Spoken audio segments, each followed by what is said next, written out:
So I know I haven't posted an update in a while, so this might be a short one. But 3 weeks ago, I went to a rheumatologist appointment. I know people who have been following me on Twitter know that I have been waiting to go to the rheumatologist for over a year now. And the referral is over a year old, and they had to wait 6 months, and then the doctor on staff left. So I had to be referred to a new doctor, which took an additional 6 months. So it took me a bit over a year to be able to see the rheumatologist.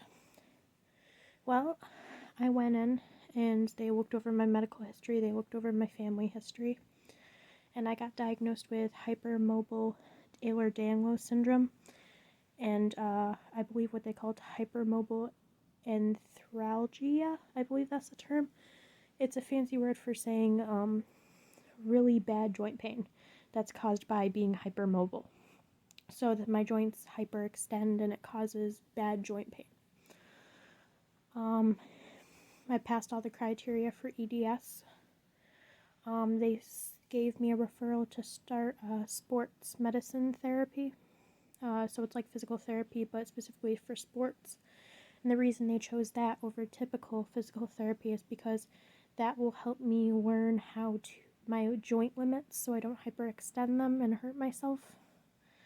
And it will also help me get some strength in my joints. Now, for those wondering what EDS really is, I will do a separate video on that, but EDS pretty much is a connective tissue disorder. It's an umbrella term for a bunch of connective tissue disorders. Hypermobile Ehlers-Danlos syndrome is one of them. There's also vascular Ehlers-Danlos syndrome that affects the heart and other types of Ehlers-Danlos syndromes, but mine is hypermobile. It's the most common type you can have.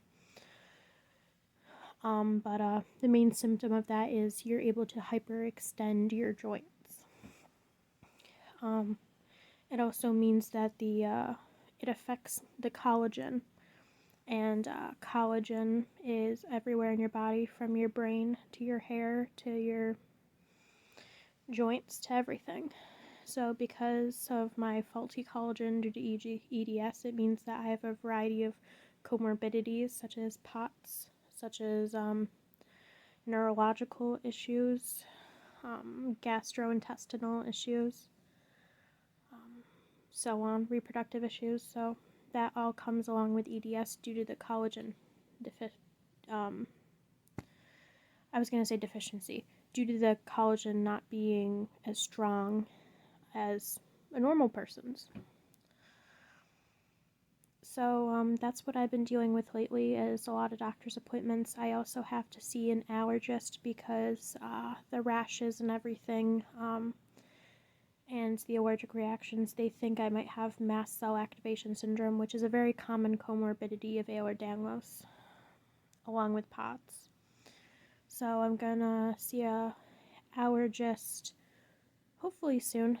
Not sure if my insurance will cover it. They should. They cover most diagnostic testing. But that's mostly what I've been doing. It took a while to get diagnosed. I mean, I never thought that I was different. I mean, obviously, in a lot of ways, I knew I was different.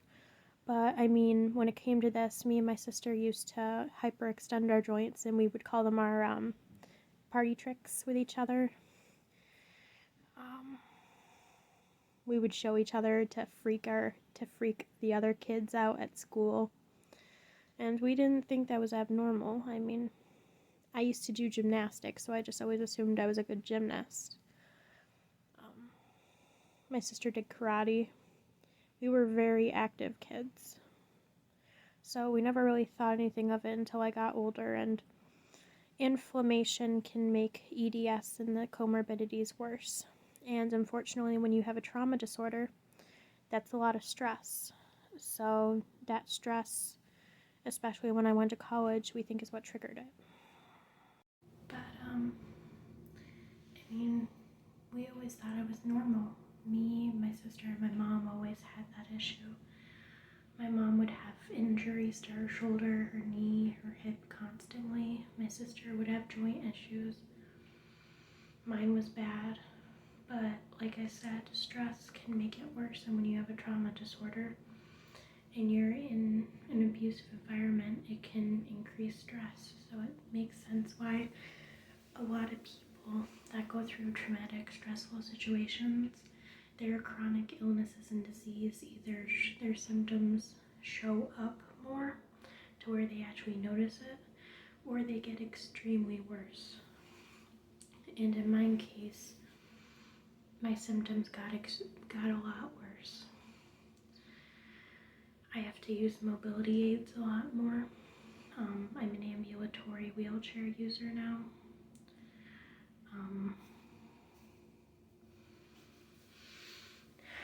I take pain pills 3 times a day, gabapentin, meloxicam. My pain specialist is talking to me about possible cortisone shots, which would go, I believe they said, in my stomach to help with my joint pain, either my stomach or my hip. I have an appointment next week to talk to them about it because cortisone and or steroids, they're a non-opiate pain reliever, especially for joint pain. So there's just a lot going on with that. I'm glad I finally have answers as to what's going on with me and why I have so many illnesses. It makes sense a lot more now.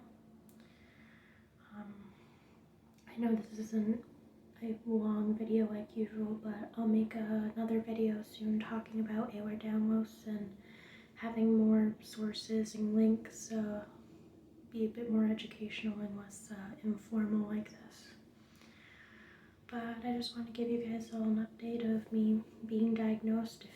If you're on my Twitter, that's old news because I posted the picture of my diagnosis like 3 weeks ago when I found out, because I was just so relieved to finally have answers. But I appreciate everyone's support and who's been supporting me and following me. I'll make more videos and content soon. This has been Coral System. I hope you guys have a great rest of your night. Bye.